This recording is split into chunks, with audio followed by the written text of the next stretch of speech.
नमस्कार, मैं दुर्गेंद्र चौहान।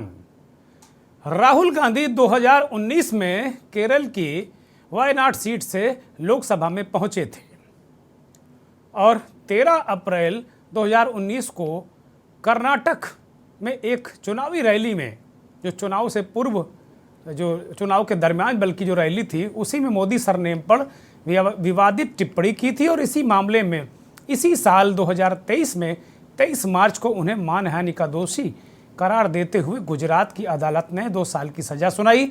इसके बाद उनकी सदस्यता चली गई और वो लोकसभा से बाहर हो गए।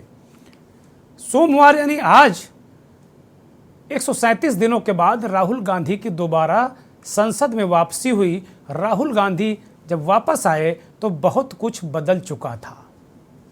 जब राहुल गांधी दोबारा 137 दिन बाद संसद के अंदर गए तो इंडिया का निर्माण हो चुका था, यानी INDIA विपक्षी गठबंधन, जिसमें 26 बड़े दल हैं जिनकी 11 राज्यों में सरकार है। और ये दल कांग्रेस पोषित नहीं है, बल्कि इनकी अपनी राजनीतिक हैसियत है। राहुल गांधी जब सोमवार को संसद पहुंचे तो कांग्रेस और इंडिया वाले उनका जोरदार स्वागत करने के लिए बाहर आए। और राहुल की सदस्यता बहाल होते ही कांग्रेस के अध्यक्ष मल्लिकार्जुन खड़गे ने अपने पूरे विपक्षी मोर्चे INDIA इंडिया को मिठाई खिलाई और खुशी मनाई। कांग्रेस ने सच्चाई और न्याय की जीत बताया और कहा कि वो आ गया है। कुछ लोगों ने कहा शेर अब दहाड़ेगा।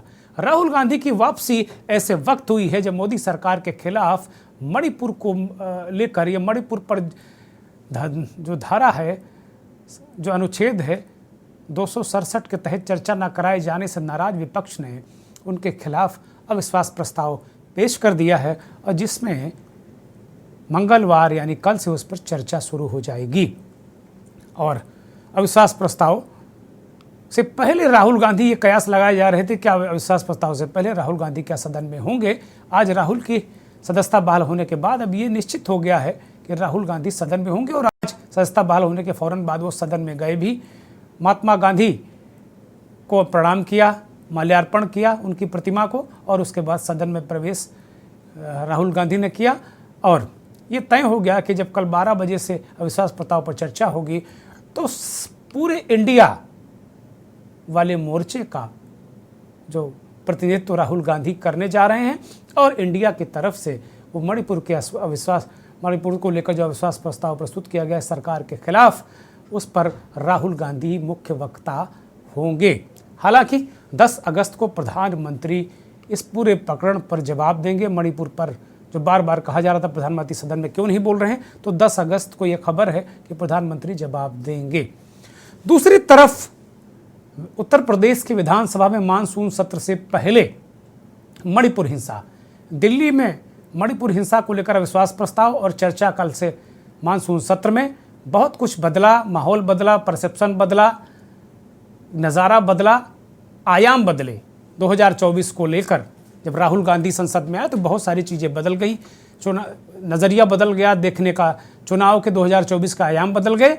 और इसी परिप्रेक्ष्य में उत्तर प्रदेश की विधानसभा का सत्र को अगर देखा जाए तो आज मानसून सत्र उत्तर प्रदेश की विधानसभा का शुरू हुआ और उसमें मणिपुर हिंसा को लेकर सबसे पहले नेता प्रतिपक्ष और पूर्व मुख्यमंत्री अखिलेश यादव ने यह मुद्दा उठाया कि एक यहाँ से प्रस्ताव पास होना चाहिए। मणिपुर की गूंज संसद में भी है और विधानसभा में भी। महंगे टमाटर को भी विपक्ष ने उत्तर प्रदेश की विधानसभा में मुद्दा बनाने की कोशिश की है और एक MLC टमाटर की माला पहनकर साइकिल से विधान भवन पहुँचे और सरकार को घेरने की कोशिश की। तो महंगाई और मणिपुर, ये 2 बड़े मुद्दे हैं जो यूपी से लेकर दिल्ली तक के सदन में हंगामा और बवाल का कारण बने।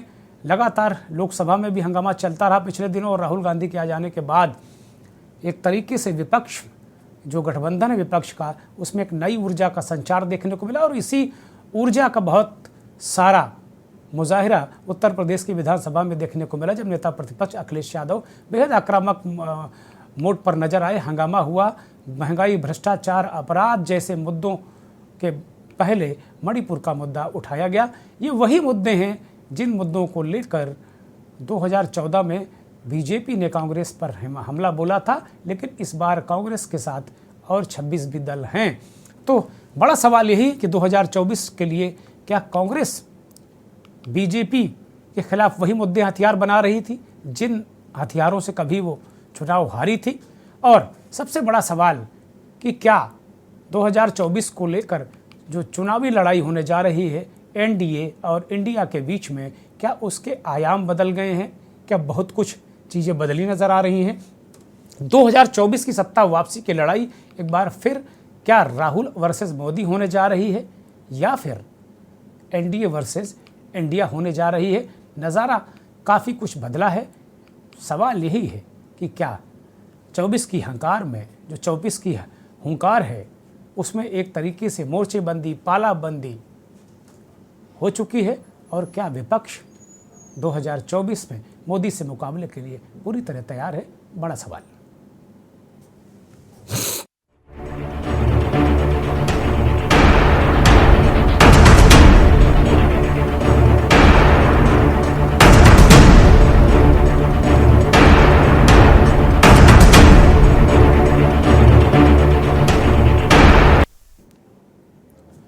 एक तस्वीर के जरिए आपको कुछ संकेत और संदेश देने की कोशिश करते हैं। ये राहुल गांधी की तस्वीर है, जरा वो दिखाई जाए तस्वीर। संसद में जाते वक्त राहुल गांधी कितना उत्साह से लबरेज नजर आ रहे हैं और उनके मोर्चे के लोग कितना लबरेज नजर आ रहे हैं। संसद जब राहुल गांधी पहुंचेंगे तो अभी आपको तस्वीर दिखेगी। ये पुरानी तस्वीर है, जब 2 दिन पूर्व उनको कोर्ट से राहत मिली थी। वो मुझे लगता है कि क्या वही तस्वीर है, लेकिन नहीं, वो 10 जनपद से निकले और 10 जनपद से जब संसद जाते वक्त ये की तस्वीर, जब संसद आज जा रहे हैं और वहाँ पर वो पहुंचकर इस तरीके से पूरा प्रकरण जो नज़र आया पूरा राहुल गांधी को लेकर, वो तस्वीरें भी बड़ी महत्वपूर्ण हैं। संसद भवन की वो तस्वीरें भी दिखाई जाएँ जिसमें राहुल गांधी जी को माल्यार्पण कर रहे हैं, उन्हें प्रणाम कर रहे हैं, और उसके बाद वो संसद के अंदर जाएंगी। ये वो तस्वीरें हैं, राष्ट्रपिता महात्मा गांधी को प्रणाम, नमन, और ये राहुल गांधी और उनके मोर्चे के लोग, इसमें कांग्रेस के, समाजवादी पार्टी के बहुत सारे नेता नज़र आ रहे हैं। संसद के जो संसद भवन है उसके ऊपर बहुत सारे लोग, भीड़ राहुल गांधी को देख रही है। ऐसा लग रहा है कि कुछ नया हो रहा है, कुछ ऐतिहासिक हो रहा है, ऐसा लोगों को लग रहा है। ये भीड़ देखिए, ऐसा नहीं कि राहुल गांधी पहली बार संसद में आ रहे हैं, संसद में वो सदस्य रहे हैं लगातार 2004 से, लेकिन इस बार लौट रहे हैं। क्या कुछ खास है राहुल गांधी की वापसी में? ये बड़ा सवाल है। और ये भीड़ और ये जो लोग वो देख रहे हैं जिस तरीके से राहुल गांधी को, वो अपने आप में बहुत सारे संकेत और संदेश दे रही है। राहुल गांधी ने बहुत सारी बातें कही और बस यही बात कही कि वो जिस काम के लिए उन्हें चुना गया है वो अपना काम करेंगे। एक तरीके से आइडिया ऑफ इंडिया, उसको, उसकी रक्षा के लिए वो काम करते रहेंगे। ये उस वक्त की तस्वीरें हैं जब वो 10 जनपद से संसद के लिए निकले थे राहुल गांधी। ये वो तस्वीरें हैं। और 37 दिन बाद ये राहुल गांधी की 137 दिन बाद ये राहुल गांधी की तस्वीर, माफ़ कीजिएगा, 137 दिन बाद राहुल गांधी पुनः संसद में आए हैं। और वो तस्वीर उनके बैठे हुए की ये तस्वीर है, बेहद मुझे लगता बहुत मंथन और चिंतन की मुद्रा में राहुल गांधी नज़र आ रहे हैं। ये तस्वीर बेहद महत्वपूर्ण है राजनीतिक दृष्टि से और एक तरीके से भारत के जो राजनीतिक घटनाक्रम है उसके दृष्टि से। कांग्रेस के अध्यक्ष मल्लिकार्जुन खड़गे ने मिठाई खिलाकर अपने गठबंधन के लोगों का धन्यवाद किया। और ये देखिए, बाकायदे राहुल गांधी को जब रिस्टेट किया गया, आज संसद में उनकी वापसी हुई, तो मल्लिकार्जुन खड़गे जी मिठाई बांट रहे हैं। ये बेहद भावुक और भावनात्मक तस्वीर है, इसको एक तरीके से आप देख रहे हैं। एक और तस्वीर आपको दिखाते हैं तमिलनाडु कांग्रेस की, जो किस तरीके से वहाँ के कांग्रेस कार्यकर्ता आतिशबाजी कर रहे हैं। तमिलनाडु से है, चेन्नई से है, वहाँ के कार्यकर्ता कैसे आतिशबाजी कर रहे हैं और किस तरह जश्न मना रहे हैं अपने नेता की 137 दिन बाद संसद में वापसी को लेकर। ये बहुत सारी चीज़ें एक साथ अगर आप देखें, एक नज़रिए से देखें, तो एक तरीके से कांग्रेस पार्टी को ज़बरदस्त फ़ायदा हुआ है। इन 137 दिनों बाद जब राहुल गांधी लौटे हैं तो बहुत सारे बदलाव उन्हें भी नज़र आ रहे हैं। वो खुद इस बात को महसूस कर रहे हैं। संसद के अंदर एक अलग ऊर्जा विपक्ष में नज़र आ रही है और जो सत्ता पक्ष है एनडीए, उसके लिए बहुत सारी चुनौतियां भी ये जो इंडिया वाले हैं ये खड़ी करने की पूरी तरीके से जुगत में लगे हैं और प्रयास भी कर रहे हैं। और इससे एक मानसिक दबाव जरूर मुझे नज़र आ रहा है एक तरीके से एनडीए गठबंधन पर। और एक तरीके से जो इंडिया INDIA जो इंडिया वाला गठबंधन है विपक्षी दलों का कांग्रेस के अगुवाई में, उस गठबंधन का जो उत्साह है वो 2024 को लेकर बहुत ज़बरदस्त नज़र आ रहा है।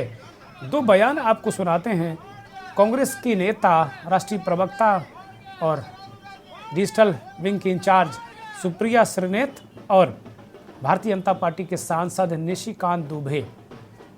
इन दोनों लोगों ने क्या प्रतिक्रिया व्यक्त की राहुल गांधी के सदन में वापसी पर। 137 दिन बाद जब आज सदन में राहुल गांधी की वापसी हुई तो भाजपा के होश उड़ जाना लाजमी था। लेकिन जब सदन में उनकी वापसी हुई तो ऐसा लगा कि मानो सत्य की, न्याय की, साहस की, उम्मीद की, लोकतंत्र की इस देश की जीत हुई है। जब वो गांधी प्रतिमा पर शीश झुकाकर सदन के अंदर गए तो सदन राहुल राहुल के नारों से गूंज रहा था और इंडिया इंडिया के नारे हर ओर से लगाए जा रहे थे। और जब कल सदन में राहुल गांधी बोलेंगे तो भाजपा वालों सुनना इसलिए जरूरी है क्योंकि सदन में इस देश की लोगों की वेदना, उनकी तकलीफों की आवाज गूंजनी चाहिए। जैसे चाइना चला रहा है पूरे दुनिया को, देश को और काफी मीडिया लोगों को, उसी तरह से ये चलाएगा। सर राहुल लेकिन कांग्रेस से सदन के बाहर है। अब वो कह रहे हैं कि उनके पास कहने के लिए बहुत कुछ है सदन के अंदर। कहा ना कि मनोरंजन वापस आ गया है। अच्छा होगा कि आप और हम दोनों जो है मनोरंजन का आनंद लें। दुबे जी, संसद मनोरंजन का स्थान नहीं है, उसके लिए आपको सिनेमा घर में जाना पड़ेगा, किसी थिएटर में जाइए, मनोरंजन करिए, क्योंकि बहुत सीरियस चर्चा होती है सदन में। संसद, लोकसभा और राज्यसभा, विधान परिषद और विधानसभाएं ये बहुत सीरियस बिजनेस की जगह हैं। मनोरंजन चाहे राहुल गांधी करते हों वो भी ठीक नहीं है, और आप उसकी उम्मीद रखते हैं वो भी ठीक नहीं है। अब एक तरीके से इस पूरे, चूँकि कल राहुल गांधी को अविश्वास प्रस्ताव की चर्चा पर विपक्ष की ओर से बोलना है, तो एक तरीके से राहुल गांधी पर ज़बरदस्त हमला किया गया। एक न्यूयॉर्क टाइम्स की एक रिपोर्ट के आधार पर जो न्यूज़ क्लिक वेबसाइट को लेकर कि उस पर पिछले दिनों न्यूज़ क्लिक और अन्य कई वेबसाइट्स पर ईडी के छापे पड़े थे, और उस वक्त राहुल गांधी ने बयान देकर इस पर विरोध किया था। उसको लेकर आज बीजेपी ने चौतरफा वार किया और कहा कि ये जो मोहब्बत के दुकान वाले हैं, इनकी दुकान में चीनी सामान है और ये चीन के साथ खड़े हुए हैं, षड्यंत्र रच रहे हैं भारत के लोकतंत्र के खिलाफ। ये एक ज़बरदस्त तरीके से नैरेटिव सेट किया गया और एक प्रहार भी किए गए कांग्रेस के नेता पर। उसके जवाब में कांग्रेस पार्टी ने 10 सवाल चीन के संदर्भ में पूछ लिए। वो सवाल स्क्रीन पर दिखाए जाएं, क्या वो सवालात हैं, क्या चीज़ें हैं, और इससे मामला और दिलचस्प बन गया है। कुल मिलाकर वो कह रहे हैं कि पीएम मोदी और उनकी सरकार एक चीज़ में माहिर है, झूठ बोलने में, और भारतीय सीमा में जो इस तरीके से घुसपैठ हुई है चीन के मुद्दे पर, देश अपने कुछ सवाल पूछ रहा है, जवाब दीजिएगा। पहला सवाल वो करते हैं कि कांग्रेस पार्टी ने पहला सवाल जो किया है वो बड़ा ही ज़बरदस्त है। वो कह रहे हैं कि चीनी अतिक्रमण पर आप चुप क्यों हैं, पीएम मोदी ने चीन को क्लीन चिट क्यों दी। दूसरा सवाल करते हैं लद्दाख में 20 अप्रैल 2020 में होने वाली यथास्थिति कब वापस आएगी। कांग्रेस ने सवाल पूछा है पेट्रोलिंग पॉइंट्स बफर जोन क्यों बन गए, ये सवाल भी बड़ा सवाल पूछ रही है कांग्रेस पार्टी। चीन को हिल के मुतालिक ये सवाल है, चीन सीमा पर बंद रहे ब्रिज पर मोदी सरकार चुप क्यों है, प्रधानमंत्री क्यों चुप हैं। चीन के रेलवे लाइन बिछाने के से देश को कितना खतरा होगा, ये सवाल भी पूछ रहे हैं। भारत के आधिकारिक भूभाग में कितना चीन अंदर तक घुस चुका है, ये बड़ा सवाल कांग्रेस पार्टी ने प्रधानमंत्री और उनकी सरकार से पूछा है। और एक बहुत जो एक तरीके से जैसे को तैसा टाइप का उन्होंने एक हमला किया है कि पीएम केयर फंड में किस चीनी कंपनी ने कितना पैसा दिया, ये भी जरा संसद को बता दीजिए। आप कह रहे हैं कि ठीक है चीनी जो फंडिंग हो रही है वेबसाइट को, उसके पीछे राहुल गांधी खड़े हैं, तो इसका भी जवाब देना पड़ेगा। पीएम केयर फंड में किस चीनी कंपनी का पैसा है। प्रधानमंत्री मोदी 18 बार चीनी नेताओं से क्यों मिले और क्या बात हुई, ये भी देश को बताएं। वो भाजपा के नेता चीन में किस चीज़ की ट्रेनिंग लेने जाते हैं, ये भी जरा बता दें। चीन के साथ देश का व्यापार घाटा 100 अरब डॉलर के पार क्यों चला गया, ये बड़े सवाल हैं। और ये 10 बड़े सवाल पूछ लिए हैं। कुल मिला के वार पलटवार परसेप्शन, एक तरीके से सबसे बड़े चेहरे को देशद्रोही, देश विरोधी साबित करने में बीजेपी कोई कसर छोड़ेगी नहीं और कांग्रेस लगातार उस पर काउंटर कर रही है। लेकिन सब सारी चीज़ों का लब्बो लबाब वही है कि 2024 उत्तर प्रदेश विधानसभा के मानसून सत्र पर अब आते हैं और एक तस्वीर दिखाते हैं उत्तर प्रदेश मानसून सत्र की विधानसभा की। पहले दिन भारी हंगामा हुआ, वो तस्वीर है, जरा एम्बियंस के साथ में वो बताया जाए। ये तस्वीर है, लोग प्ले कार्ड लेकर वहाँ बेल में उतर गए, विपक्षी दलों के इंडिया वाले जो भी हैं। यहाँ तो समाजवादी पार्टी है, एक दो बाकी गठबंधन के लोग हैं और वो लगातार इस बात को लेकर महंगाई, बेरोजगारी, टमाटर और मणिपुर, इस तरह के मुद्दों को लेकर वो लगातार हंगामा करते रहे यूपी विधानसभा में।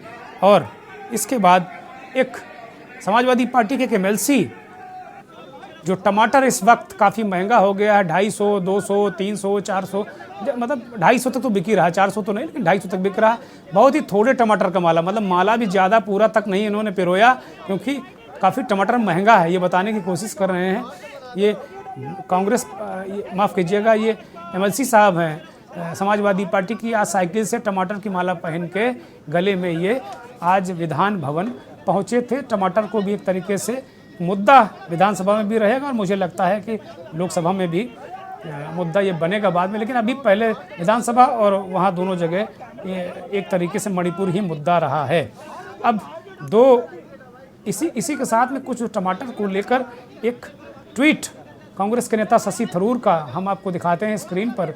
और इसके बाद एनसीसीएफ ने लखनऊ में किस तरीके से टमाटर, सस्ते टमाटर 70 रुपये किलो बेचने के लिए जब अपने ठेले और ट्रक्स घुमाए तो भारी, बिल्कुल एक तरीके से ज़बरदस्त तरीके से लाइन लग गई। शशि थरूर कहते हैं कि एक हमारे मित्र ने हमको एक सुझाव दिया कि किस तरीके से आप स्टार्टअप कर सकते हैं, और उन्होंने कुल मिलाकर कहा कि एक बिजनेस स्टार्टअप कर सकते हैं। ये विचार है टीवी चैनलों द्वारा बताई गई टमाटर की प्रति किलो दरें शशि थरूर ने ट्वीट की इस प्रकार हैं। एनडीटीवी 120 रुपया किलो बता रहा है, आज तक 100 रुपया किलो बता रहा है, न्यूज़ 18 80 रुपया किलो बता रहा है और डीडी न्यूज़ 70 रुपये किलो बता रहा है।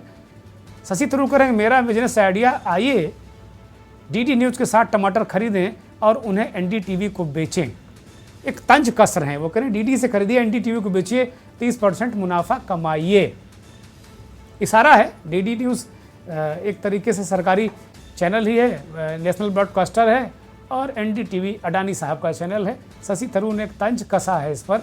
हालांकि हमारे सहयोगी, वरिष्ठ सहयोगी हमारे विनीत शर्मा और अजीत सिंह आज मुझे बता रहे थे इस शो में आने से पहले जब टमाटर की चर्चा चली, तो अजीत आज सुबह अपने गांव में थे और इनके पिताजी ने कहा कि भाई जाओ सब्जी लेकर आओ। जेब में जब ये बाज़ार पहुँचे, इनको लाल लाल टमाटर नज़र आया तो इनके होश फाख्ता हो गए अजीत के। कहानी एक कहावत है, होश फाख्ता होना, यानी असहज हो गए। जेब में हाथ डाला तो रुपया 180 ही थे। ये लौट कर गए, पैसे लेकर आए और उसके बाद फिर ये टमाटर घर ले गए। गांव भी टमाटर 190 से 210 रुपये किलो बिक रहा है। और विनीत शर्मा के तो पिताजी पूरे 250 रुपये किलो टमाटर खरीद कर लाए। शर्मा जी खुद ही आश्चर्यचकित थे, आके बच्चों से कंफर्म भी किया का इतना महंगा हो गया टमाटर। ये हाल है, लेकिन महंगाई सर चिढ़कर बोल रही है, वो टमाटर की राजनीति, ये पॉलिटिकल टमाटर भी खूब बिक रहा है दनादन ट्विटर और सोशल मीडिया पर। तो ये कुल मिला के दृश्य 2 बयान मुख्यमंत्री योगी आदित्यनाथ और अखिलेश यादव के सुनिए। और मैं इस बात के लिए फिर आह्वान करूंगा कि हमें एक सार्थक चर्चा का विषय सदन को बनाना चाहिए। सरकार हर जनहित से जुड़े हुए मुद्दे पर, प्रदेश के हित से जुड़े हुए मुद्दे पर चर्चा कराने को तैयार है और उसका भी हर स्तर पर जवाब देने को भी तैयार है। ये बहुत गंभीर बात है कि जिस तरीके से मणिपुर में घटना हुई और उस पर हम एक केवल निंदा प्रस्ताव नहीं पास कर सकते, निंदा नहीं कर सकते उस घटना की। कितने ये प्रदेशों की देश करेंगे के फिर? देश अलग का अलग प्रदेशों की सबसे करेंगे बड़ा क्या? सबसे बड़ा प्रदेश है। अध्यक्ष महोदय, देश के प्रधानमंत्री जी यहां से आते हैं। मणिपुर पे, कम से कम मणिपुर पर हम आपसे कुछ बोलने की अपेक्षा कर सकते हैं। नहीं, माननीय नेता पे मणिपुर पे हम कुछ तो अपेक्षा कर मणिपुर सकते में हैं, आप बोलने की नहीं बोले। अपेक्षा आप कर उत्तर सकते हैं। प्रदेश के लिए आप उत्तर प्रदेश में सब सही क्या है ना? माननीय आप अध्यक्ष प्रसन्न हैं, उत्तर महोदय, प्रदेश में सब अध्यक्ष सही है, इस बात की आपको बधाई। अध्यक्ष महोदय, हमने कहा कि कोई निंदा की घटना हो, कोई घटना हो, आप निंदा करिए, निंदा का प्रस्ताव करिए। ये विधानसभा में ये ना परंपरा है, ना कोई पार्टी है, दुनिया ना में विधानसभा का विषय है। दुनिया में कोई ऐसी जगह नहीं बची जहां पर मणिपुर की घटना की निंदा नहीं हो। जिस देश में आप हम सब इन्वेस्टमेंट लेने के लिए गए थे, अमेरिका जैसे देश ने, राष्ट्रपति की ऑफिस ने निंदा की है, यूरोप में तमाम देशों यहाँ भी सबने निंदा करी है, इंग्लैंड में निंदा की, यहाँ सबने निंदा करी, लेकिन विधानसभा दूसरे तो हम ये अपेक्षा नहीं कर सकते कि नेता सदन इस पर कुछ बोले। अब ये तो जो हमारे साथ अभी कुछ मेहमान जो जुड़ेंगे वो बताएंगे कि भाई ये परंपरा नहीं है, प्रोटोकॉल नहीं, मैं तो विधायक कभी रहा नहीं तो ये मैं जानता नहीं हूँ, और ना ही मैं विधायी व्यवस्थाओं का मर्मज्ञ हूँ। लेकिन आम तौर पर ये सुना जाता रहा है, हम लोग खबरों में भी देखते रहे हैं कि इस तरह की जो देश में कहीं बड़ी घटनाएं होती तो निंदा होती है विधानसभाओं में। ऐसा मैंने सुना भी है, पढ़ा भी है और देखा भी है। लेकिन अब ये क्या स्पेसिफिक मसला है, ये महाना जी जाने, जो विधानसभा अध्यक्ष हैं, और बहुत सारी जो चीज़ें हैं। मेहमानों का हम परिचय कराएं, उसके साथ ही में कुछ एक दो वीडियो और आपको हम दिखा देते हैं। राहुल गांधी आज़ादपुर मंडी गए थे और टमाटर का चूँकि मसला चल रहा था तो टमाटर को लेकर ये पिछले दिनों गए थे और वहाँ लोगों से उन्होंने बातचीत की थी। इसी तरीके से आप देखेंगे तो एनसीसीएफ ने बहुत आज लाइन लगा के बाकायदे उन्होंने टमाटर की बिक्री लखनऊ में कराई। पूरे देश में ऐसा लग रहा है कि वाह क्या बात है, जिन लोगों को 70 रुपये टमाटर मिल रहा है वो समझ रहे हैं बहुत अच्छा काम हो रहा है। लेकिन वास्तव में समस्या बड़ी गंभीर है। लेकिन आज उत्तर प्रदेश से लेकर दिल्ली तक मणिपुर को लेकर चर्चा थी, और सबसे बड़ा जो राजनीतिक खबर थी वो राहुल गांधी की सदन में 137 दिन बाद वापसी। मेहमान हमारे साथ सभी जुड़ गए हैं, परिचय करा देते हैं। समाजवादी पार्टी के वरिष्ठ नेता और विधानसभा के सदस्य मोहम्मद हसन रूमी साहब हमारे साथ जुड़े हैं लखनऊ से। बहुत स्वागत, बहुत धन्यवाद, बहुत आभार रूमी साहब। उत्तर प्रदेश की विधानसभा में काफ़ी लंबे समय तक रहे, उत्तर प्रदेश सरकार के पूर्व कैबिनेट मंत्री, भारतीय जनता पार्टी के वरिष्ठ नेता सुरजीत सिंह डंग साहब हमारे साथ जुड़े हैं। डंग साहब बहुत स्वागत, बहुत धन्यवाद, बहुत आभार। इस देश के जाने माने वरिष्ठ पत्रकार, राजनीतिक विश्लेषक बिलाल सब्जवारी साहब हमारे साथ जुड़े हैं। बिलाल भाई बहुत स्वागत। समीक्षक, विश्लेषक, एक्टिविस्ट, वरिष्ठ पत्रकार सुशील दुबे साहब हमारे साथ जुड़े हुए हैं। दुबे साहब बहुत स्वागत, बहुत धन्यवाद, बहुत आभार। और कांग्रेस पार्टी के नेता विपिन यादव दिल्ली से हमारे साथ जुड़े हैं। बहुत धन्यवाद, बहुत आभार। आज मेरी इच्छा है कि मैं जरा डंग साहब से ही मंथन की शुरुआत करूं। डंग साहब, मैं आपके पास आ रहा हूं। राहुल गांधी जब निलंबित हुए थे सदन से तो उस वक्त सीन अलग था, कांग्रेस अलग थलग पड़ी थी, कई राज्यों में गदर मची हुई थी, कांग्रेस के नेता भाग रहे थे, टूट रहे थे, राजस्थान में भी गड़बड़ थी, उत्तराखंड में खींचतान थी, मध्य प्रदेश में भी गदर मची थी अंदर अंदर। राहुल गांधी जब 137 दिनों बाद सदन के अंदर पहुंचे हैं तो उनके साथ 26 दलों का मॉरल सपोर्ट और भौतिक और मॉरल दोनों सपोर्ट है, और बहुत दिनों के बाद इतना उत्साह विपक्ष में देखने को मिला है। जब राहुल गांधी आज सदन में पहुंचे रिस्टेट होकर सदस्यता वापस पाने के बाद, तो पूरे विपक्षी गठबंधन के नेता हाथ फैलाए हुए उनके स्वागत में थे। ये कहा जा रहा है कि अब बहुत सारी परसेप्शन, बहुत सारे आयाम बदलने जा रहे हैं 2024 को लेकर। आप मुस्कुरा रहे होंगे क्योंकि आप तो समझ ही रहे हैं कि आपकी रणनीति तो बड़ी घातक होती है वैसे भी, और बीजेपी का जो काम करने का तरीका वो अलग है। लेकिन एक परसेप्शन जरूर ये बन रहा है कि राहुल गांधी को लेकर, हालांकि आपके ही सांसद ने कहा कि भाई मनोरंजन वापस आ गया, तो मैं तो भाई इस बात से सहमत नहीं हूँ। संसद कोई मनोरंजन की जगह नहीं है कि वहाँ कोई नाच हो रहा है जो राहुल गांधी आ गए तो उसका मनोरंजन बढ़ जाएगा, ये तो खैर अलग बातें हैं। लेकिन सबसे बड़ी बात मैं यही देख पा रहा हूँ कि एक तरीके से विपक्षी मोर्चा है इंडिया वाले, इंडिया गठबंधन, हालांकि उसको लेकर प्रधानमंत्री घमंडिया, पता नहीं कहीं कितने आतंकवादी संगठनों का नाम बता चुके हैं, तुलना कर चुके हैं, तो अब खैर उसमें बहुत नहीं जाएंगे हम। लेकिन क्या आपको लग रहा है, क्या परसेप्शन बदल रहा है, क्या विपक्ष को लेकर एक अलग तरीके से बीजेपी को रणनीति बनाने की जरूरत नहीं है क्या डंग साहब? देखिए, प्रश्न ये है कि परसेप्शन आज राहुल गांधी जी को लेकर के तब बदले जब राहुल गांधी जी बदले।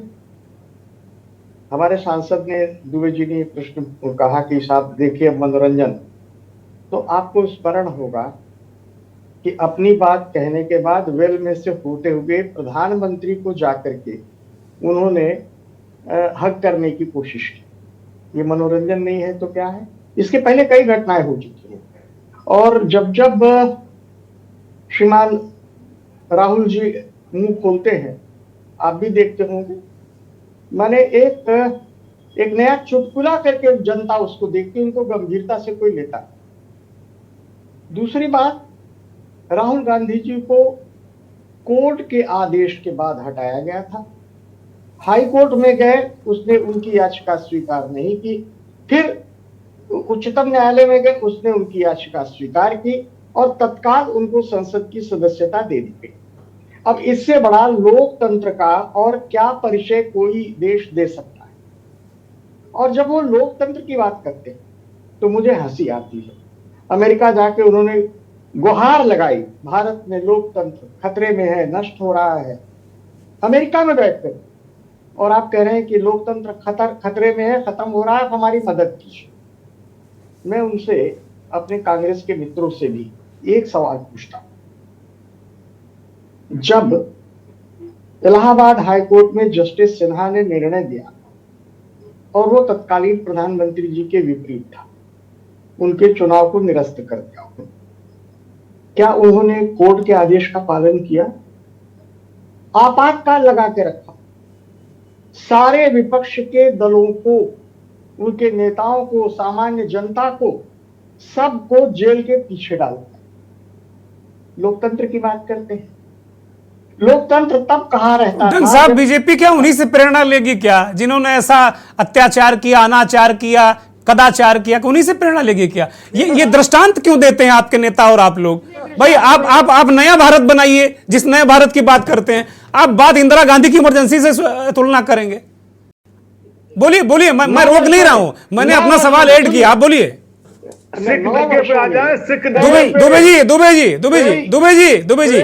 दुबे जी कृपया रुकिए, डंग साहब को बोलने दीजिए, एक दूसरे में कोई डिस्टर्ब नहीं करेगा, बहुत आराम से, बड़ा संक्षिप्त में बोलिए ताकि सबको मैं ले सकूं। बोलिए। कोई विपक्ष की सरकार किसी प्रदेश में भाजपा की सरकार ने अपदस्थ की और कांग्रेस का उठा करके देख लीजिए।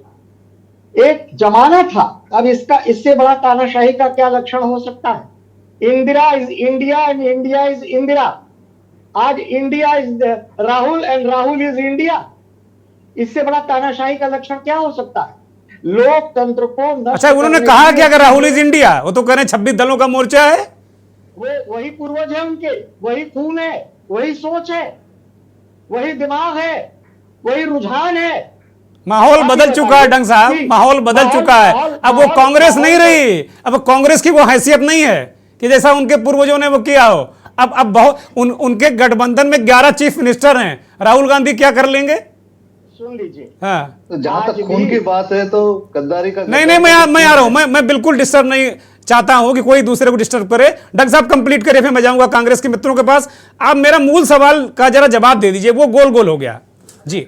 आजादी के लिए अपनी जान दी और एक तरफ से अंग्रेजों की गद्दारी करी, तो खून की बात ना करी जाए। विरोध करती थी, ममता जी का विरोध पश्चिमी बंगाल में, आपका विरोध दिल्ली में और पंजाब में। आज तो साथ में है ना, वो आज साथ में है। अपनी स्वार्थपरता के कारण, अपने कमजोर होने के कारण आज उनको INDIA बनाना पड़ा है। और मुफ्ती के साथ अभी से कहे गया, क्या कहेंगे? चुनाव आने दीजिए, कैसे कैसे नाच भाजपा का गठबंधन और कैसे कैसे सीटों को लेकर के, ठीक है, जब आप देखेंगे तो आपको लगेगा इससे अच्छा नहीं, मतलब कोई आपके मुताबिक सदन से लेकर सड़क तक 2024 को लेकर कोई ढंग साहब करें, कोई परसेप्शन में चेंज नहीं आएगा। वो कह रहे हैं वही है, डीएनए वही है। उन्होंने खून तक में सवाल उठा दिया। वो कह रहे डीएनए वही है, तानाशाही वही है, सोच वही है। मुझे लगता है इंडिया को लेकर इतनी दिक्कत क्यों है। मैं सीधे कांग्रेस के नेता विपिन यादव के पास चलेंगे। विपिन जी, मैं आपके पास आ रहा हूं। डंग साहब ने बहुत सारे आरोप प्रत्यारोप लगाए और वो कह रहे हैं कि भाई कोई परसेप्शन चेंज नहीं होने वाला है, आप लोग बस इसी तरीके से करते रहो, कुछ नहीं होने वाला। बीजेपी जो है वो अपने हिसाब से चल रही है, उसकी अपनी प्लानिंग है। एक इस पर रिएक्शन आपका चाहता हूं मैं, विपिन यादव। हाँ, मैं बस ये कहना चाहता हूं कि सबसे पहले जो भाजपा प्रवक्ता कह रहे थे कि राहुल गांधी जी को कोई सीरियस नहीं लेता, यही बात कहते कहते 100 प्रवक्ता मीडिया पे दिख जाते हैं, पूरा मंत्रिमंडल संसद में और मीडिया में रोड पे चिल्लाने लग जाता है। जिस व्यक्ति को कहते हैं सीरियस नहीं ले रहे, उसके जवाब देने के लिए 100 प्रवक्ता आपको सामने देखने को मिल जाएंगे प्राइम टाइम में। सारा इनका सिर्फ नेतृत्व उसके जवाब देने में लगा हुआ है, फिर कहते हैं हम सीरियस नहीं लेते। दूसरी बात, जिस तरह से जो राहुल जी की सदस्यता बहाल हुई है, वो सीधा तौर पे नरेंद्र मोदी जी की अहंकार पर एक तमाचा है। जिस तरह से अहंकार के तहत सिर्फ एक मोदी बोलने के नाम पर उनकी सदस्यता रद्द कर दी गई। भारत के इतिहास में किसी भी व्यक्ति को मानहानि के मामले में 2 साल की सजा नहीं सुनाई गई। जब सुप्रीम कोर्ट ने उसका आधार मांगा, गया कि इस आधार दिया जाए इसका, तो डिस्ट्रिक्ट कोर्ट और जो स्टेट के कोर्ट थे उन्होंने कुछ का आधार नहीं बना। सारी चीजें आ गई हैं, सारी चीजें बिल्कुल पब्लिक डोमेन में है, सारी चीजें आ चुकी हैं। अब ये बताइए, कह रहे हैं ये इंडिया वालों को सीरियस ले ही नहीं रहे हैं, जो आपका इंडिया वाला मोर्चा, उस पर जवाब दीजिए सीधे। उस पर इतना सीरियस लिया जा रहा है कि प्रधानमंत्री खुद आकर, जैसे मोहम्मद इंडियन मुजाहिदीन तक के बयान देने के लिए प्रधानमंत्री को खुद घमंडिया भी कह रहे हैं, वो भी तो जरा उसके लिए भी तैयार रहिए आप लोग। नहीं तो उसके आप ये देखिए ना, प्रधानमंत्री की बौखलाहट तक सामने आ रही है और दूसरी तरफ बयान दिए जा रहे हैं कि सीरियसली नहीं लिया जा रहा है। ठीक बात है। मैं समाजवादी पार्टी के वरिष्ठ नेता और विधायक मोहम्मद हसन रूमी साहब हमारे साथ जुड़े हैं लखनऊ से। विधानसभा सत्र है, रूमी साहब आज सदन में भी थे। रूमी साहब, एक ओपनिंग कमेंट जो आपका पूरा ये जो राहुल गांधी आज सदन में पहुंचे और जो आप लोगों का गठबंधन है इंडिया वाले, उसको लेकर एक ओपनिंग कमेंट है कि भाई आज विपक्ष किस तरीके से अपने आप को पोजिशनिंग करेगा आने वाले जो कल सत्र है, और उसके अलावा जो 24 का चुनाव है, विपक्ष अपने आप को कहाँ पा रहा है खड़ा हुआ? आज राहुल जी को सदस्यता बहाली के लिए सारा विपक्ष उनका स्वागत करने के लिए तैयार था और तैयार रहा, किया स्वागत। आज दूसरी बात एक और हो गई, एक और सांसद भारतीय जनता पार्टी के जिनको कल सजा हुई थी, आज उनकी सजा पर रोक लग गई। आप देखिए कि राहुल जी को जिस समय 2 साल की सजा हुई, उनको शून्य घोषित कर दिया गया सदस्यता से। अभी एक कठेरिया जी जो इटावा के सांसद थे, कल उनको सजा हुई और आज उनकी सजा पे रोक लग गई। ये है भारतीय जनता पार्टी की सरकार के अधीन काम करने वाली अदालतों पे, जो छोटे स्तर की अदालतें हैं, जो मैं कह सकता हूं जिले स्तर की, तो उस पर कहीं ना कहीं सरकार का दबाव रहता है और वो दबाव देखने को मिला और तुरंत आनंद फानन में सजा हुई और तुरंत रोक लग गई। नहीं, गंभीर टिप्पणी है रोमी साहब, बहुत सोच समझ के बोलिएगा, बड़ी गंभीर टिप्पणी आप कर रहे हैं और मैं किसी भी कोर्ट पर किसी टिप्पणी से मैं सहमत नहीं हूं। ये आपका निजी मसला है जी। नहीं, मैं सोच समझ के, बहुत हिंदुस्तान पूरा देख रहा है, कल सजा हुई आज रोक लग गई, इसका क्या मतलब है? तो आप क्या चाह रहे थे, राहुल गांधी की तरह वो भी भटके, कठेरिया जी भी 148 दिन, क्या चाह रहे थे आप? कानून एक तरह का होना चाहिए, संविधान भारत का एक है, ठीक है। और जब अदालत सजा दे रही तो इतनी जल्दी कौन सी डिमेरिट हो गई कि उनको सजा पर रोक लगाने लग गई? अदालत पे टिप्पणी नहीं है, सजा देने के तरीके पे टिप्पणी है, सजा को रोक लगाने पे टिप्पणी है। अरे कम से कम अपील होती है, सजा की बहाली की बात सुनी जाती है, एक दिन में उस पे स्टे हो गया। तो कानून तो पूरा देश देख रहा है। एक तो जस्टिस डिले और जस्टिस डिनाइड की आपने कहावत सुनी होगी। जी जी सुनी है। तो वो कहावत हर जगह लागू होती है। अगर आपने फौरी तौर पर इनको सजा देने के बाद आपने स्टे कर दिया तो इनको सजा ही नहीं हुई।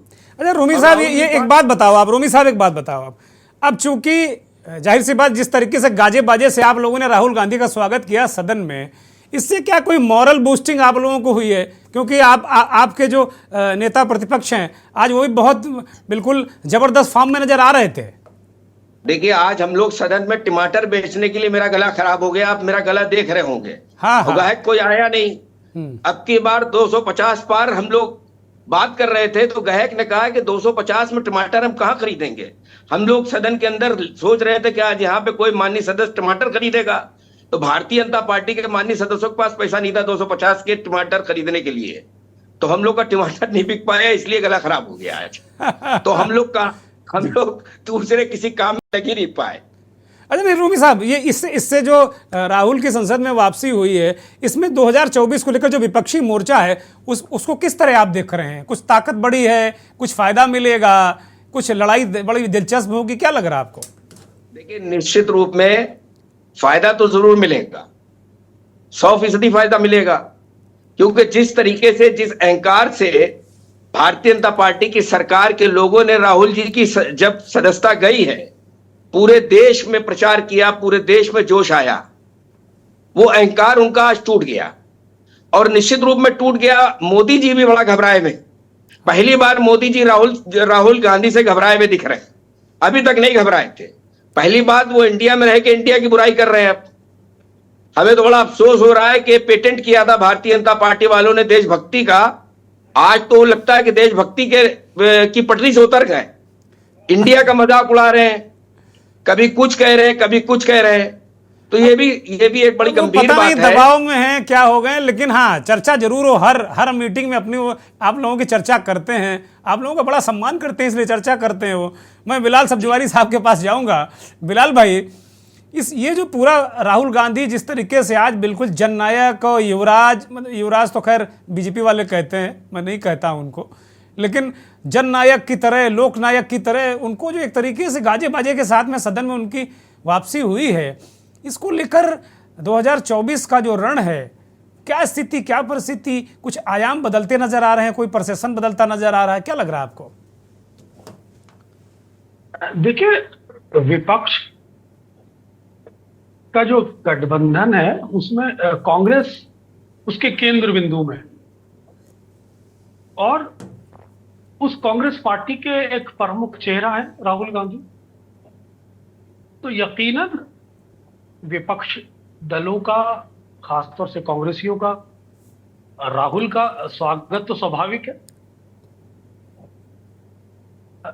मौजूदा हालात के अंदर जो एक supreme court as an institution ने एक निर्णय दिया है इस पक्ष में, वो ये बताता है कि सरकार ने जिस तरह से राहुल गांधी की सदस्यता में तीव्रता दिखाई थी, गुजरात के ट्रायल कोर्ट से निर्णय आने के बाद। अरे डंग साहब कह रहे हैं वापसी में तीव्रता दिखाई, बिलाल साहब वो कह रहे हैं वापसी में तीव्रता से वापस भी तो कर दी। तो जो 24 घंटे में उनको सदन से बाहर कर दिया गया, लेकिन जब उसे रिस्टोर किया तो 48 घंटे लग गए, ज्यादा थोड़े से ज्यादा, हाँ लगभग। सवाल देखिए यह है कि सरकार के पास कोई विकल्प नहीं था। अगर वो टेक्निकल ग्राउंड पर राहुल गांधी को फिर सदन से बाहर रखते तो ये दो परसेप्शन में डिवाइड होता। एक तो ये लगता है कि सरकार राहुल गांधी के साथ नाइंसाफी कर रही है। इसका लार्जर प्रोस्पेक्ट ये बनता कि सरकार और सुप्रीम कोर्ट में सरकार सुप्रीम कोर्ट के फैसले का स्वागत नहीं कर रही। इस बात में दम है, पहले की परवाह है नहीं, इस बात पे दम है आपके। तो मैं यह कहना चाह रहा हूं कि अब इस समय सरकार ने यह भाप लिया कि जब हमने राहुल गांधी को सदन से बाहर किया तो वो राहुल गांधी की सिंपैथी से जुड़ा, वो हमें बूमरैंग कर गया। और अगर अब हम सुप्रीम कोर्ट के निर्णय के बाद रिस्टोर नहीं करते तो ये सुप्रीम कोर्ट के विरुद्ध या सुप्रीम कोर्ट के खिलाफ हम जाते हुए नजर आएंगे। ये और परसेप्शन में ऐड हो जाएगा हमारे खिलाफ। तो सरकार के पास कोई विकल्प नहीं था, इसलिए ये रिस्टोर किया गया। अब रहा सवाल इसके लोकतांत्रिक पहलू का। यकीनन राहुल गांधी लोकतंत्र की एक लड़ाई लड़ रहे हैं। वो एक विपक्षीय दल होने के नाते उनका अधिकार है कि इस देश के अंदर जो मौजूदा प्रासंगिक मुद्दे हैं, चाहे वो महंगाई का मुद्दा है, चाहे वो बेरोजगारी का मुद्दा है, चाहे वो देश की सुरक्षाओं से जुड़ा मुद्दा है, चाहे इस देश के अंदर लोकतांत्रिक परिपाटी का मसला है, चाहे वो नैतिकता मामला है या संवैधानिक मूल्यों का मामला है। राहुल गांधी को यह अधिकार है कि वो विपक्ष के नेता होने के नाते सरकार पे दबाव बनाए। लेकिन यहां पूरे इस परसेप्शन में नजर क्या आ रहा है कि लोकतंत्र के अंदर विपक्ष का काम ही यही होता है। लेकिन सरकारें उस विरोध को लोकतांत्रिक तरीके से हैंडल करती हैं या लाठी तंत्र से या चालाकी से या षड्यंत्र के माध्यम से हैंडल करती है, ये चीज देखने की इंपॉर्टेंट है। अगर सरकारों के पास विजडम है, लोकतांत्रिक परिपाटी को समझने का एक दर्शन है, तो सरकारों को विपक्ष के दबाव को लोकतांत्रिक तरीके से ही हैंडल करना चाहिए, ना कि अलोकतांत्रिक और गैर मर्यादित। अच्छा बिलाल साहब एक मिनट, डंग साहब कह रहे हैं कि भाई कहां अब राहुल गांधी कैसे विदेश में कहेंगे कि लोकतंत्र नहीं है? भाई सुप्रीम कोर्ट ने फैसला दिया ना, राहत मिली ना उनको, वो कह रहे हैं भाई आपके पक्ष में फैसला आ जाए तो लोकतंत्र बरकरार है, और आपके खिलाफ फैसला चला जाए तो लोकतंत्र संकट में है। ये दोहरी बातें नहीं चलने वाली बिलाल साहब। देखिए, लोकतंत्र, सुप्रीम कोर्ट, इस फैसले का लोकतंत्र से कोई मतलब नहीं है। इस फैसले का मतलब है कि चुनी हुई सरकारें लोकतांत्रिक परिपाटी में विपक्ष को किस तरह से ट्रीट करती हैं। ये इस डायमेंशन का इशू है। कहने का अर्थ यह है कि भारत के अंदर जब मणिपुर की घटना घटती है तो यूरोपियन पार्लियामेंट में डिस्कस होती है, ब्रिटेन पार्लियामेंट में डिस्कस होती है। मैं मणिपुर पर आऊंगा, दूसरा राउंड हमारा मणिपुर का ही है, अभी इस पर पॉलिटिकल परसेप्शन पे रखिए इसको। तो फिर वो देश में क्यों नहीं डिस्कस हो सकती? पॉइंट ये है। और उसमें सरकार विपक्षी दलों का जो अधिकार है लोकतांत्रिक परिपाटी में, चाहे विधानसभा हो या संसद सदन हो, मैं आऊंगा, उस बिंदु पर आऊंगा बिलाल साहब। मैं अभी सुशील दुबे के पास जाना चाहूंगा। सुशील जी, बिलाल साहब रोक रहा हूं आपको। सुशील जी, एक तो पूरा आप दृश्य आपने देखा जिस तरीके से आज पूरा विपक्ष विजयी मुद्रा में नजर आ रहा था। तो मैं एक चीज़ ये आपसे समझना चाहता हूं कि कल चूंकि अविश्वास प्रस्ताव पर चर्चा होने वाली है और राहुल गांधी संभवतः इंडिया वालों की तरफ से जो विपक्षी मोर्चा है वो 12 बजे बोलेंगे, 12 बजे शुरू होगी, कब क्या बजे उनका नंबर आता है वो बोलेंगे। एक सदन किस तरीके का सदन के अंदर का माहौल आप देख रहे हैं और इसके क्या आयाम हो सकते हैं 2024 को लेकर? बिल्कुल कट टू कट। फिर दूसरे चरण में मणिपुर को लेकर हम आएंगे, जिस पर हमें चर्चा करनी है आज, क्योंकि उत्तर प्रदेश विधानसभा के अध्यक्ष ने कहा कि यहां हम प्रस्ताव पारित नहीं कर सकते।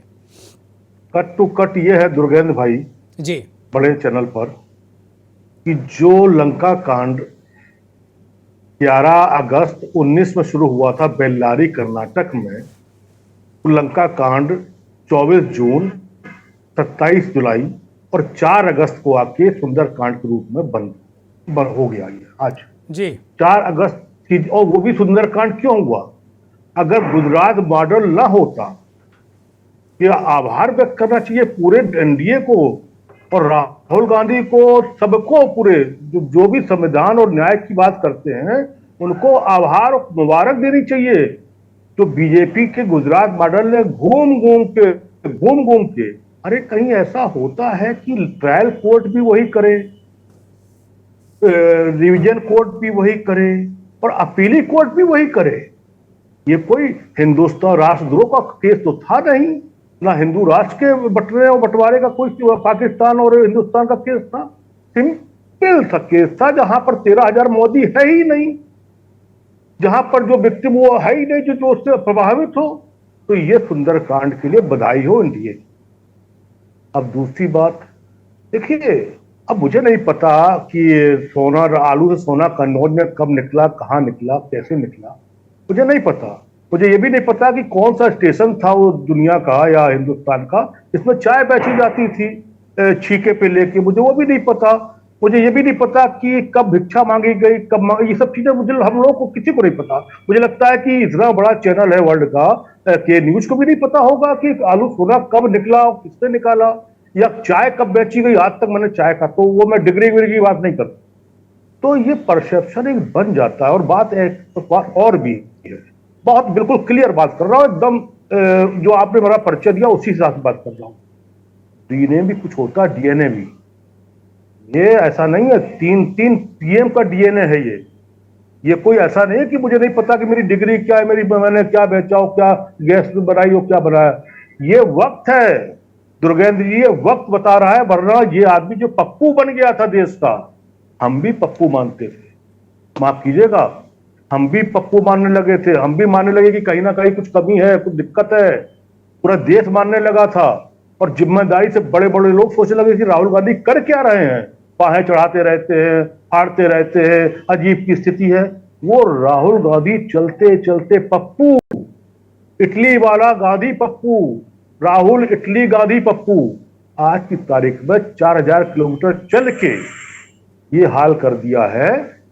कल ये नियति है, नेचर है कि कल आमने सामने जहां पर हमने 2 घंटे में टाटा सुमो बुला के, टाटा छोटा हाथी बिठा के निकाल के बाहर कर दिया था, 2 घंटे में 19 साल के एमपी को, 19 टर्म के 19 के एमपी को, 3 डीएनए के पीएम के को निकाल बाहर कर दिया था एकदम से, ई रिक्शा टाइप से। वो आदमी कल फिर हाउस में बैठे। यही लोकतंत्र और यही न्यायतंत्र है। भले इसको के न्यूज की बात कर लें, भले इसको सीडीआई की बात कर लें, भले मॉडल की बात कर लें, कहीं ना कहीं ये बात समझनी चाहिए कि लोकतंत्र में, हिंदुस्तान में अगर सामने नहीं होगा, आमने सामने नहीं होगा तो लोकतंत्र किस बात का। अभी हमारे मित्र टमाटर लेके आए थे, बात टमाटर नहीं है, जीरा भी 200 ऊपर है, 250 के ऊपर अदरक भी है। जीरा तो 1000 में है, जो इस समय 250-300 होता था वो 1000 में है। कौन? दाल पहले से निकल रही है। जीरा 1000 200 से 1000। दुर्गेंद्र भाई देखिए, नॉट ए जोक। ये डंग साहब हमारे बड़े उसमें हमारे सीनियर हैं, बड़े भाई हैं, इनको ये पता ही नहीं है, ये पता नहीं कहाँ इंदिरा जी। अरे इनको सब पता है भाई, पार्टी वार्टी कुछ होती है क्या? ये वसूलों वाले राजनेता हैं भाई, ये वसूलों से राजनीति करते रहे हैं। जीरा 200 से 800 और 1000 अदरक। दुर्गेंद्र भाई अदरक 230 रुपए है इस समय 230 रुपए ठेले पर। इस पे एक दिन चर्चा कर लेंगे। आज हम जो दूसरा राउंड है उसमें मणिपुर पर बात करना चाहते हैं। सुशील जी कंप्लीट करिए। 50-53 सांसद की जिम्मेदारी नहीं बनती है पार्टी की कि बताए कि इसमें हो क्या रहा है, कि क्या वो बताए कि हम 20,000 करोड़ कहां गया। ये तो हम भी पूछ रहे हैं, आप हाँ, ये सवाल कल उठ सकता है। फिर राहुल गांधी इस बात को रिपीट कर सकते हैं। हालांकि मणिपुर पर अविश्वास प्रस्ताव चर्चा मुझे लगता है मणिपुर पर रहेगी, लेकिन राहुल गांधी इस बात को लगातार उठाएंगे, ऐसा वो संकेत दे रहे हैं। आपने चीन की बात में लिखा था अभी शुरू में, मैं सुन रहा था, मैंने पढ़ा उसको, वो सारी घटनाएं हैं। तो ये कब्जा कर लिया। पीएम केयर फंड में कई सवालिया निशान है, चीन का भी फंड उसमें सवालिया निशान है। ये के न्यूज बोल रहा है, तो ये सब बातें उठेंगी नहीं। इस बातों को हम केवल इसलिए कि इंदिरा जी ने ये किया था और पंजाब में ये हुआ था और आज यहाँ पर ये हुआ था, आलू से सोना में सब भूल जाएंगे। ठीक है सुशील जी, अब मैं डंग साहब के पास जाऊंगा, चूंकि बहुत ही पुराने राजनेता हैं, कई बार विधानसभा में रहे, मिनिस्टर भी रहे। डंग साहब मेरा एक प्रश्न है और एक छात्र की तरह मैं इसको जानना भी चाहता हूं आपसे। क्या देश के किसी राज्य में अगर कोई घटना आ जाए, कोई आपदा आ जाए, कोई बाढ़ आ जाए, कोई हिंसा हो जाए, कोई बवाल हो जाए, तो क्या किसी दूसरी विधानसभा में इस पर कोई निंदा प्रस्ताव नहीं आ सकता है क्या? डंग साहब डंग साहब सुन पा रहे हैं? मुझे लगता है डंग साहब हमें सुन नहीं पा रहे हैं। मैं ये सवाल एक बार, डंग साहब अगर सुन पा रहे हो तो मैं उनके पास जा रहा हूं। डंग साहब सुन रहे हैं आपको? डंग साहब सुन नहीं रहे, मुझे लगता है उन तक कोई आवाज जा नहीं पा रही है। मैं हसन रूमी साहब के पास आऊंगा। रूमी साहब, आप एमएलए हैं, सदन में हैं, इस बात को लेकर आज चर्चा हुई और नेता प्रतिपक्ष ने कहा कि मणिपुर पर एक निंदा प्रस्ताव आना चाहिए। ये कहकर विधानसभा अध्यक्ष ने एक तरीके से टाल दिया कि भाई आपके यहाँ सब ठीक है ना, आपको बधाई, और हम दूसरे राज्य की उस पर चर्चा नहीं कर सकते। क्या ऐसी परंपरा रही है क्या भाई, कहीं किसी राज्य में आपदा आ जाए, प्राकृतिक आपदा आ जाए, अकाल हो जाए, कहीं हिंसा हो जाए, तो उसकी निंदा तो हम कर ही सकते हैं किसी भी सदन में क्या? देखिए, अभी हमारे साथियों ने बताया और पूरा देश जानता है कि हिंदुस्तान के तमाम उन प्रदेशों में जहां पर इस प्रकार की घटनाएं हो रही हैं, विदेशों में चर्चा होती है। और रहा सवाल सदन का, हमारे नेता प्रतिपक्ष महोदय ने आज कहा कि दूसरे प्रदेश की चर्चा उत्तर प्रदेश में नहीं हो सकती। हम लोग ने बहुत बहिर्गम किया। हम लोग चाहते थे कि नियम 110 में निंदा प्रस्ताव आ जाए। नेता प्रतिपक्ष ने कहा कि नियम 110 में नेता सदन के कहने पर चर्चा होगी। हम लोग चर्चा नहीं करना चाहते थे। हम लोग केवल निंदा प्रस्ताव की बात कर रहे थे जी, लेकिन अब निंदा प्रस्ताव आता तो निश्चित रूप में भारतीय जनता पार्टी को कहीं ना कहीं बहुत असहज होना होता। भाई निंदा तो उन्हीं की होनी थी हसन रूमी, निंदा तो उन्हीं की होनी है क्योंकि सरकार उन्हीं की है। और आज सुप्रीम कोर्ट में स्टेटस रिपोर्ट दाखिल कर दी है मणिपुर की सरकार ने कि वहां 3 रेप हुए हैं, 72 हत्याएं हुई हैं, 4000 लूट हो गई हैं।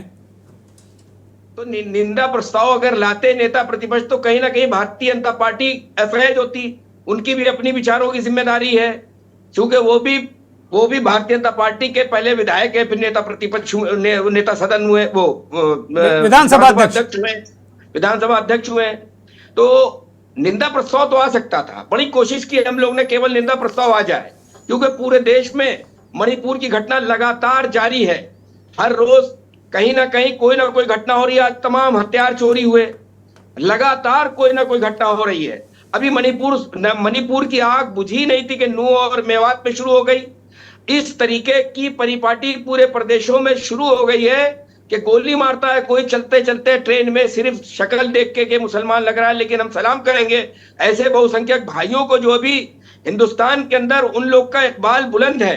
उन्होंने आके जब बचाने की कोशिश की, जब जयपुर और महाराष्ट्र एक्सप्रेस, बॉम्बे एक्सप्रेस में जो घटना हुई, चेतन नाम के व्यक्ति ने जिस तरीके से मारा, तो बहुसंख्यक भाई ने आके बचाया। और वो बचाया उसने, और मारने वाला समझ रहा था कि ये भी उसी बिरादरी का है, लेकिन बचाने वाला बहुसंख्यक था। और अब मुझे लगता है कि देश का बहुसंख्यक अब इन तमाम चीजों से निकल आया है। अब जैसे भी हमारे एक पैनलिस्ट ने कहा कि पहले हम पप्पू समझते थे, अब पप्पू नहीं समझते हैं राहुल जी को। तो कहीं ना कहीं अब देश जाग गया है, और जिस दिन बहुसंख्यक जाग गया, निश्चित रूप में ये जो धोखेबाजी की सरकार चल रही है उसके जाने का समय अब करीब आता जा रहा। निश्चित तौर पर मैं अगर डंग साहब जुड़ गए होंगे तो डंग साहब से एक सवाल लूंगा। हाँ डंग साहब सुन पा रहे हैं आप? नहीं, मैं अभी शुरू हुआ है 10 सेकंड पहले। हाँ, मेरा सवाल ले लीजिए। मैं आपसे मेरा एक प्रश्न है कि आपने भी, चूंकि आप बहुत ही पुराने विधानसभा सदस्य रहे हैं, मिनिस्टर रहे हैं, विधायी कार्यों के जानकार भी हैं, और मैं आपको बहुत सीरियस राजनेता मानता हूं, और बहुत सारे लोग आपको इस देश को और प्रदेश के मानते हैं कि बहुत सीरियस नेता हैं आप। क्या किसी राज्य में कोई आपदा आ जाए, कहीं अकाल आ जाए, हिंसा हो जाए, किसी समुदाय विशेष या समाज विशेष पर हमला हो जाए, तो क्या किसी दूसरे राज्य की विधानसभा में निंदा नहीं की जा सकती उसकी? क्या ऐसा कोई प्रावधान है क्या, कोई प्रोटोकॉल है क्या, कोई चीज आड़े आती है क्या डंग साहब? नियम ऐसे हैं कि उत्तर प्रदेश की विधानसभा में उत्तर प्रदेश का कोई भी प्रश्न हो, अगर सब जुडिस नहीं है, न्यायालय में नहीं है, तो उस पर चर्चा हो सकती है। कभी कभी कहीं बहुत संख्या में लोग हताहत हो जाते हैं, कोई इस तरह, तो उसमें आप शोक प्रस्ताव लाते हैं, मगर जो स्पीकर साहब का निर्णय है वही अंतिम होता है और नियम के अनुकूल होता है। तो मैं आपसे जानकारी चाहूंगा, आप हमारे बहुत वरिष्ठ साथी हैं, नियम 110 में क्या निंदा प्रस्ताव नहीं आ सकता था? ये विधायक है समाजवादी पार्टी के हसन रूमी साहब पूछ रहे हैं आपसे, जवाब दीजिए। हसन साहब कृपा करके नियमावली फिर पढ़ लीजिए। मैं आपसे पूछ रहा हूं, मैंने तो जो पढ़ी है जानकारी है, आप वरिष्ठ हैं हमसे बहुत। एक मित्र, उसमें 110 में कुछ सीमाएं हैं। आप किसी सीमाओं का, उन सीमाओं को आप पार करके कोई निंदा प्रस्ताव या कोई अविश्वास इस प्रकार की बात नहीं ला सकते। उसकी सीमाएं हैं, और जितने अभी जो बहुत से नियम बने हैं, अब शायद नई नियमावली भी आने वाली, मैंने अखबार में पढ़ा कि बहुत से ऐसे नियम हैं जिनका कोई औचित्य अब नहीं रह गया, उनका उपयोग भी नहीं होता, उनको भी बदला जा रहा है। और एक बात मैं जरूर कहना चाहूंगा, आपने कहा कि बहुसंख्यक जाग जाएगा। सच बात यह कि अल्पसंख्यक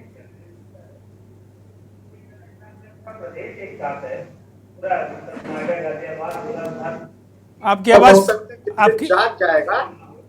ये INDIA, आई अलग हो जाएगा, N अलग हो जाएगा, D अलग हो जाएगा, I फिर अलग हो जाएगा, और A अलग हो जाएगा। ठीक बात है, ठीक बात है। एक छोटी सी टिप्पणी मैं हसन रूमी की लूंगा, उसके बाद फिर बिलाल साहब के पास जाऊंगा। हसन रूमी, एक 5 सेकंड का रिएक्शन जी बोलिए। डंग साहब ने कहा कि सब जो एक एक अक्षर अलग हो जाए, I अलग हो जाएगा, D अलग हो जाएगा, वो बस INDA पढ़ना चाहते हैं, इंडिया नहीं पढ़ना चाहते वो। नहीं, आप उसको इंडिया पढ़िए, आप उसको अलग क्यों पढ़ रहे हैं? नहीं, वो कह रहे हैं एक एक अक्षर अलग हो जाएगा, I कहीं और उड़ जाएगा, D कहीं और चला जाएगा, वो कह रहे हैं इंडिया नहीं पढ़ेंगे वो। तरीके से 2014 में देश को देश को गुमराह करने का जो काम किया गया भारतीय जनता पार्टी की सरकार ने, तब तो मैं आपकी बात सुनूं।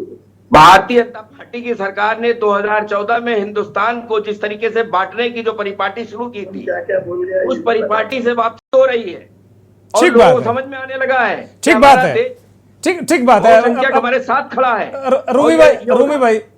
रूमी भाई 10 सेकंड का समय विपिन यादव को दूंगा। विपिन यादव 10 सेकंड में रिएक्ट करिए, बस वक्त खत्म, बोलिए। मैं साफ साफ एक बात कहना चाहता हूं कि मोदी सरकार एक नाकामी के ढेर पे खड़ी है।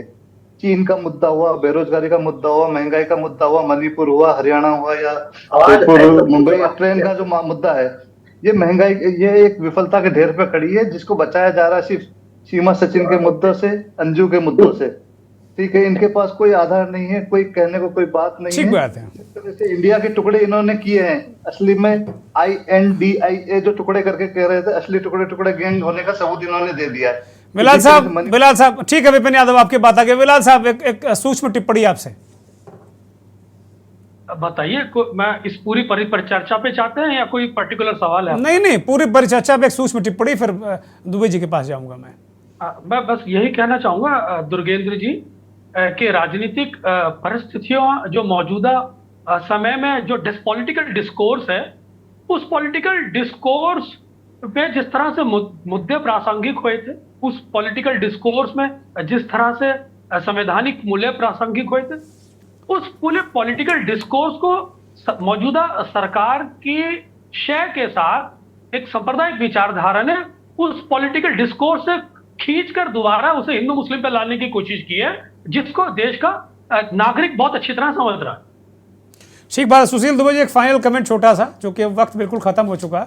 दुर्गेन भाई जी क्या उत्तर कोई देगा? जी बोलिए। दुर्गेन भाई जी, ये चुनाव 24 का NDA वर्सेज इंडिया नहीं है, INDIA अलग ये नहीं है। मैं बता रहा हूं आपको, ये चुनाव मोदी वर्सेज इंडिया है।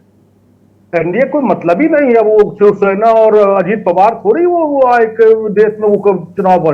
मोदी वर्सेज इंडिया चुनाव है और मोदी वर्सेज इंडिया में ये चुनाव 1 to 1 है। ये चुनाव 1 to 1 चुनाव है और 1 to 1 चुनाव में 200 में, ये पिछले 19 में 200 सीटों पर कांग्रेस वर्सेज बीजेपी हुई थी। अब तो इंडिया आ गया है पूरा, और इंडिया को अलग अलग करने की ताकतें अब फिलहाल सपना देखने की वो और क्या करेगी।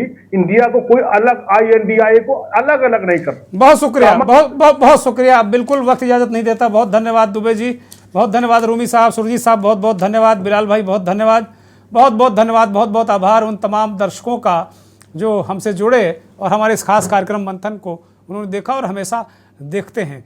सवाल यही है कि राहुल गांधी जब सदन में इंडिया वालों की तरफ से बोलेंगे तो मुझे लगता है कि संसद और बाहर दोनों ओर बहुत सारे पैमाने गढ़े जाएंगे, और मोदी जब 10 तारीख को बोलेंगे तो बहुत ही देखना दिलचस्प होगा। मुकाबला NDA वर्सेस इंडिया काफ़ी दिलचस्प नज़र आ रहा है, लेकिन मणिपुर से भागना ये बात ठीक नहीं है। बहुत बहुत धन्यवाद, नमस्कार।